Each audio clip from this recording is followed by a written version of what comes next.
मेहनत भी तभी सफल होती है जब उस मेहनत के लिए अ, इस्तेमाल की जाने वाली सामग्री भी प्रामाणिक हो और सटीक हो। तभी हमारी मेहनत है वो रंग लाती है और हमें अच्छे परिणाम दे पाती है। जी हाँ, अगर आप हिंदी साहित्य से first grade, second grade, JRF, net JRF या फिर कोई भी कंपटीशन एग्ज़ाम्स की तैयारी कर रहे हैं तो फिर आपको एनसीईआरटी द्वारा 11वीं 12वीं के सिलेबस में प्रस्तावित पाठ्य पुस्तक हिंदी साहित्य का संक्षिप्त इतिहास जरूर पढ़नी चाहिए, क्योंकि यह भी एक ऐसी ही सामग्री है जो हमारी मेहनत है उसको सही दिशा देगी और हमें हमारी मंजिल तक पहुंचाएगी। बिल्कुल।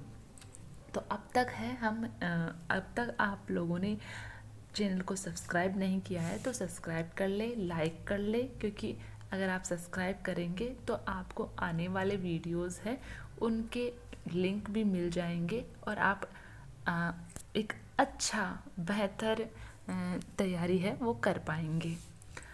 तो अब तक हम आदिकाल के बारे में, आदिकाल है उसका नामकरण और जो काल विभाजन है उससे संबंधित क्या क्या समस्याएं, किसने क्या नाम दिया, पहला कवि कौन है, ये सारी चीज़ें हम पढ़ चुके हैं। और आज हम पढ़ेंगे आदिकालीन साहित्यिक भाषा का स्वरूप। ठीक है, तो पढ़ते हैं हम। आदिकाल की मूल भाषा अपभ्रंश ही साहित्यिक भाषा के रूप में उभर कर आ रही थी। बिल्कुल, पहले भी हम इस बात पर चर्चा कर चुके हैं कि आदिकाल की भाषा है वो अपभ्रंश ही रही है। अपभ्रंश की साहित्यिक सामग्री की विवेचना करें तो हमें 4 रूप मिलते हैं, और वो 4 रूप कौन कौन से हैं? अपभ्रंश के ही 4 रूप हैं। एक है लोक भाषा में लिखित अपभ्रंश साहित्य। लोक भाषा मतलब जनता की भाषा में जो प्रयुक्त अपभ्रंश भाषा है उसका साहित्य में प्रयोग। दूसरी है राजस्थानी मिश्रित अपभ्रंश साहित्य। तो अपभ्रंश में राजस्थानी भाषा की शब्दावली मिश्रित है, उसमें अगर साहित्य लिखा गया है तो वो। फिर है मैथिली मिश्रित अपभ्रंश। तो मैथिली भाषा में अपभ्रंश भाषा का मिश्रण वाला जो साहित्य है वो इसके अंतर्गत आ जाएगा। चौथा जो इसका रूप है वो है खड़ी बोली मिश्रित देसी भाषा का साहित्य। खड़ी बोली के अंतर्गत अपभ्रंश भाषा के शब्दों का मिश्रण, या अपभ्रंश में खड़ी बोली है उसके शब्दों का मिश्रण है, वो देसी भाषा के रूप में जानी जाती थी इस समय। तो वो वाली अपभ्रंश। तो इस प्रकार से अपभ्रंश है उसके 4 रूप हमें इस समय मिलते हैं आदिकाल के समय। अब देखेंगे हम अपभ्रंश साहित्य। ठीक है, अपभ्रंश साहित्य देखेंगे सबसे पहले कि शुद्ध अपभ्रंश साहित्य है उसमें किस किस ने कौन कौन सी रचनाएं लिखी है। तो लोक भाषा अपभ्रंश पुरानी हिंदी का पूर्ववर्ती रूप है। ठीक है, लोक भाषा अपभ्रंश पुरानी हिंदी का पूर्ववर्ती रूप है, पहले वाला रूप है। इसे अपभ्रंश के कवियों ने जनमानस में नवीन उदार भावनाओं का संचार करने के लिए, अपनी आध्यात्मिक भावनाओं को जन जन तक पहुंचाने के लिए काव्य की रचना की। अपभ्रंश भाषा उस समय विभिन्न रूपों में प्रकट हो रही थी।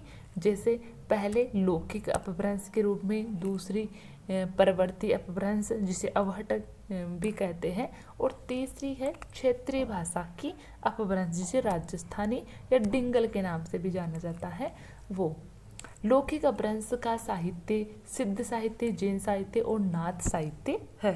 तो लौकिक अपभ्रंश यानी कि आम जनता जिस अपभ्रंश भाषा को बोला करती थी, प्रयोग में लाया करती थी, उस लौकिक अपभ्रंश में जो साहित्य लिखा गया वह है उसमें कौन कौन सा साहित्य लिखा, वो सिद्धों से संबंधित, जैन धर्म से संबंधित और नाथ संप्रदाय संबंधित साहित्य लिखा गया। अब इन्होंने लौकिक अपभ्रंश को क्यों अपनाया? तो इसका सिंपल सा रीजन ये है कि ये जो सिद्ध संप्रदाय, नाथ संप्रदाय और जैन धर्म है, ये अपने धर्म के, अपने संप्रदाय के प्रचार प्रसार हेतु अपनी जो शिक्षाएं हैं अपने संप्रदाय की या धर्म की, उन शिक्षाओं को, उन उपदेशों को, उस ज्ञान को जनता तक पहुंचाना चाहते थे, उसका प्रचार प्रसार करना चाहते थे। इसलिए इन्होंने लौकिक अपभ्रंश का प्रयोग अपने साहित्य में किया है। आगे पढ़ेंगे हम पढ़ेंगे पहले सिद्ध साहित्य। इम्पोर्टेंट है सिद्ध साहित्य, तो आप लिख भी सकते हैं, आप नोट भी कर सकते हैं कि जो अब लौकिक अपभ्रंश है उसमें कौन कौन सा साहित्य लिखा गया है। तो सिद्ध साहित्य, जैन साहित्य और नाथ साहित्य आ जाएगा। पहला हम पढ़ेंगे सिद्ध साहित्य। तो राहुल सांस्कृत्यायन ने 84 सिद्धों के नामों का उल्लेख किया है। किसने किया है? राहुल सांस्कृत्यायन ने 84 सिद्धों का नाम उल्लेख किया है। तो सिद्धों की संख्या कितनी है? 84 है, याद रखना है। एक दो बार पहले ये क्वेश्चन आ भी चुका है कि सिद्धों की संख्या कितनी है, या सिद्ध कितने सिद्ध है, तो 84 सिद्ध है। या फिर प्रश्न ऐसे भी आ सकता है कि राहुल सांस्कृत्यायन ने कितने सिद्धों का नाम उल्लेख किया है, तो 84 सिद्धों का नाम उल्लेख किया है। तो यही है, राहुल सांस्कृत्यायन ही है जिन्होंने सिद्धों की संख्या के बारे में कोई जिक्र किया है, बाकी किसी ने नहीं किया। सब मानते हैं कि 84 ही है, तो 84 ही बताने हैं। इन सिद्धों का मूल लक्ष्य अपने साहित्य को जन भाषा में लिखकर सर्वसाधारण जन तक पहुंचाना था। मैं पहले भी इस बारे में बात कर चुकी हूँ, पढ़ चुके ये। इनके साहित्य में बौद्ध धर्म के वज्रयान तत्व का बाहुल्य था। बिल्कुल, जो सिद्ध साहित्य है या जो सिद्ध है, सिद्ध जो संप्रदाय है, वह बौद्ध धर्म का जो वज्रयान शाखा थी, बौद्ध धर्म की एक शाखा थी वज्रयान शाखा उस वज्रयान शाखा पर हिंदू धर्म के प्रभाव की वजह से, हिंदू धर्म का प्रभाव पड़ने की वजह से एक अलग संप्रदाय बन गया, जिसको सिद्ध साहित्य के नाम से जाना जाता है। ठीक है, तो ये हिंदू धर्म और बौद्ध धर्म का मिश्रण हम इसको कह सकते हैं, समझने के लिए, वैसे है नहीं। ठीक है, तो या ब्रज जो बौद्ध धर्म की जो वज्रयान शाखा है, उनसे सिद्धों की उत्पत्ति हुई या उससे संबंधित है सिद्ध। ठीक है, तो ये आपको याद रखना है, ये प्रश्न आ सकता है कि बौद्ध धर्म की वज्रयान शाखा से कौन माने जाते हैं, तो सिद्ध माने जाते हैं। सिद्ध साहित्य के प्रमुख कवि, तो सिद्ध साहित्य है उसमें कौन कौन से कवि आएंगे, तो पहला है सरहप्पा। ठीक है, सरहप्पा या सरहपाद, इनके नाम है। सरहपाद इस समय के सबसे प्रमुख सिद्ध माने जाते हैं। इनका समय 769 ईस्वी है। नोट करेंगे, 769 ईस्वी है इनका समय माना गया है। इनके द्वारा 32 ग्रंथों की रचना की गई, ये भी नोट करेंगे कि सरहप्पा के कितने ग्रंथ हैं, तो 32 ग्रंथ है। हालांकि 32 ग्रंथों के नाम भी हमें पता नहीं कौन कौन से हैं, केवल 2 जो इनकी रचनाएं हैं उन्हीं के नाम, या 2-4 रचनाओं के ही नाम पता है, और वो रचनाएं भी हमें प्राप्त नहीं हुई है। इतनी दोहा कोश है वो जरूर हमें मिला है, तो मगर हमें याद रखना है कि इनके ग्रंथ कितने हैं, 32, क्योंकि ऐसा प्रश्न आया था कि सरहप्पा की कितनी रचनाएं मानी जाती है, कितने ग्रंथ माने जाते हैं, तो 32 माने जाते हैं। वे ब्राह्मण जाति के थे, ये भी आप याद रखेंगे, ब्राह्मण जाति के थे, पूछा नहीं गया मगर हो सकता पूछ ले। इसके द्वारा रचित दोहा कोश और चर्या पद प्रसिद्ध रचनाएं हैं, तो इनकी 2 रचनाएं याद रखेंगे, दोहा कोश और चर्या पद। ठीक है, चर्या पद है वो आगे और आएगा, मगर ज़्यादा जो एग्जाम में पूछी गई है वो दोहा कोश है। आप दोहा कोश को याद रखें और चर्या पद को भी दिमाग में रखेंगे। इन्होंने पाखंड और आडंबरों का घोर विरोध किया तथा गुरु को सबसे पूज्य माना। तो ये विशेषताएं हैं। ठीक है, तो हो सकता है एग्जाम में आ जाए, या सिद्धों की विशेषताएं पूछा जा सकता है। यहाँ पर भी जो अवधारणात्मक प्रश्न है वो बनेगा यहाँ पर कि सिद्धों की निम्न में से कौन सा सिद्ध साहित्य से संबंधित नहीं है। फिर आ जाएगा कि सिद्धों ने पाखंड और आडंबरों का विरोध नहीं किया। इस प्रकार से एक आ जाएगा कि निम्नलिखित में से कौन सा असुमेलित है, तो वहाँ पर यही हो जाएगा क्योंकि इन्होंने तो विरोध किया है। ठीक है, तो इन्होंने पाखंड और आडंबरों का विरोध किया है, गुरु को सबसे पूज्य माना, यानी गुरु का महत्व इन्होंने माना है। इनका कहना है कि सहज भोग मार्ग जीवन को महासुख की ओर ले जाता है। ठीक है, तो ये भी आप याद रख लेंगे। ये किसके कथन है? ये सरहप्पा के कथन है। सरहप्पा का मानना है कि सहज भोग यानी संसार में जितनी भी वस्तुएं हैं, अगर उन सभी वस्तुओं का जो भोग करने लायक है, जो जिनका उपभोग किया जाना चाहिए, क्योंकि वो बनी ही उस चीज़ के लिए, तो उनका सहज रूप से उपभोग करना चाहिए। और उसके सहज उपभोग के मार्ग से ही जो जीव है वह महान सुख को प्राप्त कर सकता है। तो इन्होंने जो मुक्ति का या सुख का जो मार्ग बताया है वो सहज भोग को बताया है। इसी कारण जो सिद्ध साहित्य से मांस, मदिरा, जो महिला है, या बहुत सारी चीज़ें हैं, पंचमकार है, उन पर इन्होंने जोर दिया था। इनकी भाषा सरल एवं गेय थी, इसलिए भावों में सहज प्रवाह मिलता है। दक्षिण मार्ग को छोड़कर वाम मार्ग का उपदेश दिया। ठीक है, तो सिद्धों ने वाम मार्ग का उपदेश दिया है। उदाहरण भी इनका है, एक उदाहरण जो पहले भी आ चुका है, पढ़ डालेंगे एक बार हम। नाद न बिंदु न रवि न शशि मंडल, चिरह राह साहबे मुक्कल, अजूरे उजू छाड़ी माँ लेहिरे बंक, नियह बोहिया जाहुरे लांक। ठीक है, तो ये इनका उदाहरण है, जिसमें हमने देखा नाद है, बिंदु है, रवि है, शशि है, ये तत्सम शब्दों का इसमें प्रयोग हुआ है।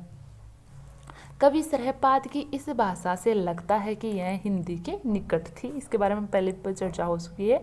इसमें अपभ्रंश का भी पूर्ण प्रभाव है। इनके काव्य में अंतः साधना पर जोर दिया गया है। बिल्कुल, सिद्धों ने अंतः साधना पर जोर दिया है। पंडितों को फटकार कर एवं शास्त्रीय मार्ग का खंडन किया है। तो ये आप इम्पोर्टेंट है, याद रखेंगे। सिद्धों ने एक तो गुरु का महत्व बताया है, जो बाह्य आडंबर है उनका इन्होंने घोर विरोध किया है। सहज भोग है उस पर भी इन्होंने जोर दिया है, और उनको महासुख प्राप्त करने का मार्ग इन्होंने बताया है। तो इनकी विशेषताएं याद रखेंगे। विशेषताओं से अवधारणात्मक प्रश्न है वो यहाँ से बिल्कुल ज़रूर बनेंगे। और जो आपके नेट JRF है वहाँ पर तो अवधारणात्मक प्रश्न है वो आते ही जाता है, तो वहाँ तो ज़्यादा अवधारणात्मक प्रश्न ही आते हैं। तो कोई नेट JRF की तैयारी कर रहे हैं आप, तो आपके लिए इम्पोर्टेंट हो सकता है। और क्या विशेषताएं हैं इनकी, तो एक विशेषता इनकी ये भी हमारे सामने आई कि इन्होंने पंडितों को फटकारा है। ठीक है, और इन्होंने, इसका मतलब इन्होंने ब्राह्मणवाद है या पांडित्य है या शास्त्र जो ज्ञान है, वेदों पुराणों ऋग्वेद वाला जो ज्ञान है, शास्त्रीय ज्ञान, उसका इन्होंने खंडन किया है, उसका विरोध किया है। वो उसको मानते नहीं, शास्त्रीय ज्ञान को ये बिल्कुल नहीं मानते, उसका ये खंडन करते हैं। तो आप इस चीज़ को याद रखेंगे। इनका उसमें कोई दिलचस्पी या कहीं रुचि नहीं थी। पंडिय सहुलह संत बखाणई देहि बुद्ध बसंत जानी, अमणा गमन णतेण भी खंडीय, तो विणिलज हऊ पंडीय। तो ये इनकी दोहा कोश है, उसमें इन्होंने ये पंडितों को इनको फटकारते हुए कहा है। फिर है सबरपा। दूसरे जो सिद्ध है प्रसिद्ध वो है सबरपा। तो सबरपा को बिल्कुल आप याद रखेंगे, इम्पोर्टेंट है। सरप्पा तो है ही है, सबरपा सेकेंड नंबर पर इम्पोर्टेंट में है। तो सबरपा का सबरों का सा जीवन यापन करने के कारण इनका नाम सरप्पा पड़ा है। तो ये भी आप याद रखेंगे, क्यों पड़ा इनका नाम सबरपा, सबरों जैसा जीवन जीने के कारण पड़ा है। चर्यापद इनकी प्रसिद्ध रचना है। तो चर्यापद हम पहले उसमें सरप्पा में पढ़ चुके हैं। बाकी अगर इसे पूछा जाए कि चर्यापद किसकी रचना है, तो सबरपा की है। ठीक है, सबरपा ये आप करके आएंगे। ये क्षत्रिय कुल के थे। सरप्पा से इन्होंने ज्ञान प्राप्त किया। इन्होंने सहज जीवन पर बल देकर माया मोह का विरोध किया है। तो माया मोह का विरोध भी किसने किया है, सबरपा ने किया है। और ये किसके शिष्य थे, तो ये सरप्पा के शिष्य थे, ये आप याद रखेंगे। ठीक है, फिर है उनका उदाहरण दे रखा है। हेरी ये मेरी तैला वाड़ी खस में समतुल्ला, पुकड़ई शेरे कपासु फुटीला। तो ये इनका उदाहरण है। फिर है इनकी भाषा से संबंधित ये उदाहरण मिल गया हमें। फिर है लुइप्पा। लुइप्पा है वो अगले जो सिद्ध है वो है, ये सबरपा के शिष्य थे। ठीक है, ये सबरपा के शिष्य थे। ये जाति से कायस्थ थे, किंतु इनकी प्रबल साधना देखकर उड़ीसा के राजमंत्री इनके शिष्य बन गए। 84 सिद्धों में इनका ऊंचा स्थान है। तो ये प्रश्न आ सकता है कि 84 सिद्धों में सबसे ऊंचा स्थान किसका है, तो लुइप्पा का है। तो यहाँ से प्रश्न पूछा जा सकता है, बाकी कोई ज़्यादा इंपॉर्टेंट चीज़ नहीं है। आप नाम जरूर इसका याद रख लेंगे, क्योंकि पूछा जाता है कि निम्न में से कौन सा सिद्ध नहीं है, कौन सा नाथ है, कौन सा नाथ नहीं है, तो वहाँ पर ये ऑप्शनों में आ जाता है। तो इनका उदाहरण है कोवा तरवर पंच विडाल चंचल चिये पैठा काल। तो ये इनका उदाहरण है। फिर है डिमिप्पा। डिमिप्पा है वो भी सिद्धों में प्रसिद्ध रहे हैं। डिमिप्पा जाति से क्षत्रिय थे। इनका समय 840 के लगभग माना गया है। इनके गुरु का नाम विरूपा था। तो ये इम्पोर्टेंट है, एक बार नेट में ये प्रश्न पूछा गया था कि डिमिपा के गुरु कौन थे, तो विरूपा थे, तो गुरु पूछा गया था वहाँ पर। और इनकी जो रचना है वो है, इन रचना का नाम भी आप याद रखेंगे। इनके प्रसिद्ध ग्रंथ डिमी गीतिका व योगचर्या विशेष प्रसिद्ध है। तो डिमी गीतिका व योगचर्या इनकी रचनाएं हैं, इनको आप याद रखेंगे, नोट कर लेंगे, इंपॉर्टेंट है, पूछा जा सकता है। गंगा जमुना मांझिरे बरह नाई, ताही बूढ़ली मातंगी पोयाली ले पार गई, सदगुरु पाउपे जायु पुणु जिणउरा। ठीक है, तो ये उटपटांग सी लगती है हमें क्योंकि अपभ्रंश भाषा है ये, तो ऐसे ही है अपभ्रंश भाषा। फिर है कणप्पा। कणप्पा है, वो भी सिद्धों में प्रसिद्ध रहे हैं। ये ब्राह्मण वंश के थे, इनका समय 820 माना गया है। इनका जन्म कर्नाटक में हुआ किंतु बिहार क्षेत्र में ये रहे। इनके गुरु का नाम जालंधरपा था। ठीक है, तो जालंधरपा इनके गुरु का नाम रहा है। इन्होंने रहस्यपरक बातों को बड़े दार्शनिक ढंग से प्रस्तुत किया तथा शास्त्रीय परंपराओं रूढ़ियों का खंडन किया। तो बिल्कुल इन्होंने भी खंडन किया है और रहस्यपरक बातों पर जोर दिया। तो यानी कि जो सिद्ध साहित्य है उसमें रहस्यात्मकता हमें प्राप्त होती है।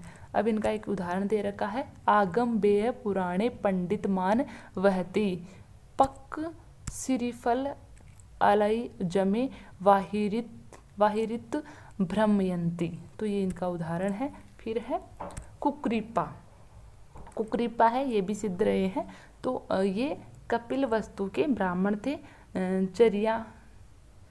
चरपटिया इनके गुरु थे। तो ये याद रखेंगे, चरपटिया किसके गुरु थे। ये ऐसा क्वेश्चन भी एक बार शायद सुमेलित करने वाले क्वेश्चंस में आया हुआ है मेरे हिसाब से। तो कुक्रीपा है, वो किसके गुरु, किसके शिष्य थे, तो चरपटिया के शिष्य थे कुक्रीपा।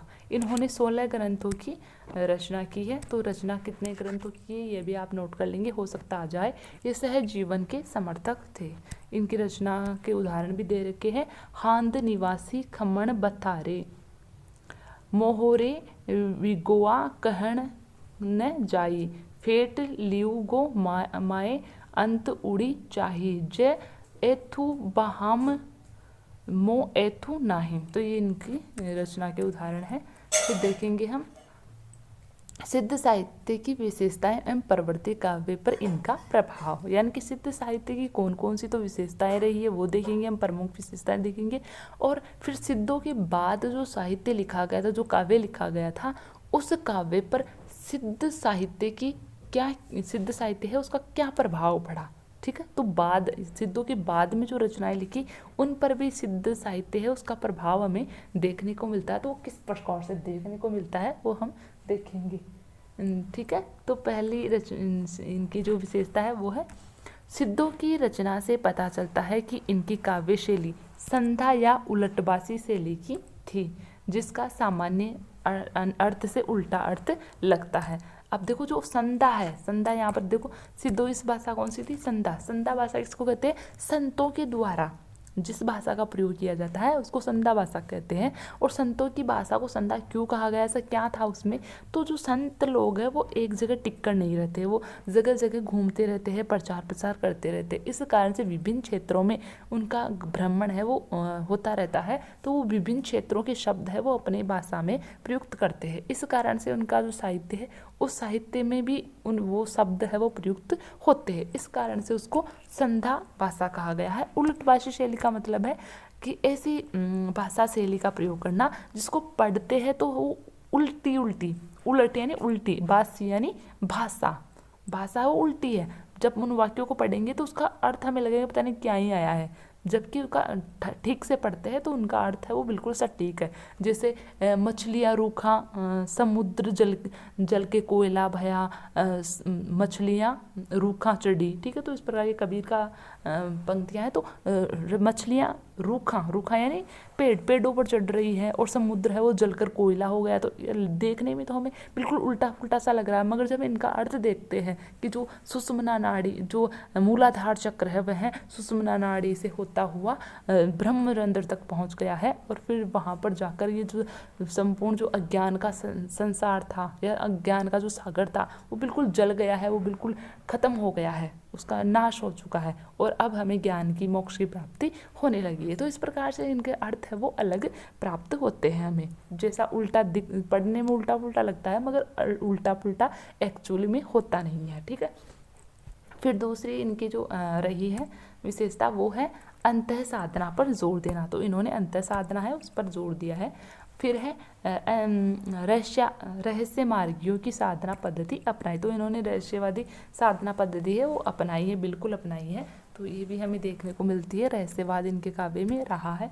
फिर है वारुणी प्रेरित अंतः साधना पर जोर देना। तो वारुणी प्रेरित अंतः साधना क्या है? वारुणी का मतलब होता है मदिरा या शराब। तो इन्होंने शराब से प्रेरित होकर अंतः साधना पर जोर दिया है, यानी कि ऐसी साधनाएं जिनमें मांस, मदिरा, महिला है या इस प्रकार की जो पंच मकार है जिनका सब विरोध करते हैं, सभी धर्म वाले हैं विरोध करते हैं, मगर इन्होंने उसको अपनाया है और उन्होंने कहा कि उनका प्रयोग भी होना चाहिए, सहज रूप से उनका उपभोग करो तभी ईश्वर की प्राप्ति होगी। यानी कि इन्होंने अति भोगवादी जो प्रवृत्ति है उस पर बल दिया है कि संसार में जिन चीज़ों का अधिक प्रयोग किया जाता है, ठीक है, तो बहुत ज़्यादा प्रयोग करेंगे उन चीज़ों का, तो फिर एक समय ऐसा आएगा जब हमारा मुँह है वो उनसे हट जाएगा और हमें विरक्ति की ओर हम प्रवृत्त होने लगेंगे। तो ये देखने को हमें मिलता है। लोक विरुद्ध एवं आडंबरों का खंडन इन्होंने किया है। उपदेश परक साहित्यिक रचनाएं की है, बिल्कुल इनकी रचनाओं में उपदेश दिए गए हैं, जनता को धर्म से संबंधित है या ज्ञान से संबंधित उपदेश दिए गए हैं। प्रतीक मूलक एवं विरोध मूलक प्रतीकों से काव्य साधना की गई है। तो बिल्कुल प्रतीक मूलक, यानी इन्होंने अपने साहित्य में जिन शब्दों का प्रयोग किया वो प्रतीकों के रूप में किया है, और वो प्रतीक भी कैसे है? विरोध मूलक। पढ़ने में हमें वो प्रतीक है वो विरोध करते हुए से जान पड़ते हैं, मगर जब उनका अर्थ हम लेते हैं तो बिल्कुल सही सही आता है। इस प्रकार सिद्ध साहित्य न केवल महत्वपूर्ण रहा अपितु उसका प्रभाव प्रवृत्ति काव्य साहित्य पर भी पड़ा। बिल्कुल प्रवृत्ति भाषा साहित्य है उस पर भी पड़ा, क्योंकि सिद्धों के बाद में नाथ है, नाथों पर भी सिद्धों का प्रभाव देखने को मिलता है। फिर उसके बाद कबीर आते हैं, जब भक्ति काल आता है, भक्ति काल में कबीर आते हैं, तो कबीर का जो या कहे कि जो संपूर्ण भक्ति काल का जो संत साहित्य है उस पर भी हमें सिद्धों के काव्य का प्रभाव देखने को मिलता है, और कबीर पर सबसे ज़्यादा देखने को मिलता है सिद्धों का और नाथों का प्रभाव। सिद्धाचार्यों के काव्य का सीधा प्रभाव संत साहित्य पर पड़ा। तो संत साहित्य पर पड़ा है, बिल्कुल जो भक्ति काल है उसका जो एक उपभाग है संत साहित्य उस पर पड़ा है। कर्मकांडों की निंदा, अब इनकी विशेषता है कर्मकांडों की निंदा। अब क्या क्या पड़ा है संत साहित्य पर प्रभाव? तो कर्मकांडों की निंदा करना, आचरण की शुद्धता, संधा भाषा व उलट भाषियों का प्रयोग, रहस्यमयी उक्तियाँ, रूपक, प्रतीक, प्रतीक विधान, शब्दावली का प्रयोग हम भक्ति काल के संत कबीर के साहित्य में देखते। तो बिल्कुल कबीर ने बिल्कुल रूप से या स्वतंत्र रूप से कर्मकांडों का विरोध किया है, आचरण की शुद्धता पर जोर दिया है। उनकी भाषा बिल्कुल संधा है, जिसको संदूकड़ी या पंचमेली भाषा के या पंचमेली खिचड़ी कहते हैं, इस प्रकार से है। उल्ट भाषाएं उनके काव्य में मिलती है, ऐसे मई उक्तियाँ भी उनमें मिलती है। तो ये सारी चीज़ें हैं वो कबीर में देखने को मिलती है। दोहा और गीत शैली भक्ति काल की विशेषता बन गई थी। बिल्कुल भक्ति काल में दोहा और गीत शैली का प्रयोग है वो सभी ने किया था, और ये सिद्धों से ही आरंभ है वो हुई थी। इसका प्रभाव नाथ साहित्य पर भी पड़ा, बिल्कुल मैं बता चुकी हूँ आपको, नाथों पर पड़ा, क्योंकि योग साधना सिद्धों की परंपरा लगती है। तो योग साधना है वो सिद्धों की ही परंपरा थी जो विकसित होकर नाथों में चली गई। डॉक्टर हजारी प्रसाद द्विवेदी ने कहा, तो ये नोट करेंगे आप बिल्कुल, जो डॉक्टर हजारी प्रसाद द्विवेदी है इनका कथन आ सकता है, हो सकता है ये भी आ जाए क्योंकि इस बुक में भी दे रखा है और ये महत्वपूर्ण बुक है, इस कारण से आ सकता है। डॉक्टर हजारी प्रसाद द्विवेदी ने कहा है, भक्तिवाद पर सिद्धों का प्रभाव है, इनके साहित्य की सबसे बड़ी महत्वपूर्ण देन यह है कि आदिकाल की प्रामाणिक सामग्री प्राप्त हुई है। तो ये कथन है वो हजारी प्रसाद द्विवेदी का है, और पूछा जा सकता है, ये कथन देकर पूछा जा सकता है कि ये कथन किसका है, तो किसका है? ये हजारी प्रसाद द्विवेदी का है। तो आज हम इतना ही पढ़ पाएंगे। आगे जो जैन साहित्य है, लौकिक साहित्य है या नाथ साहित्य है, ये सब सारी जो प्रवृत्तियाँ हैं आदिकाल की, वो हम अगली क्लास में देखेंगे।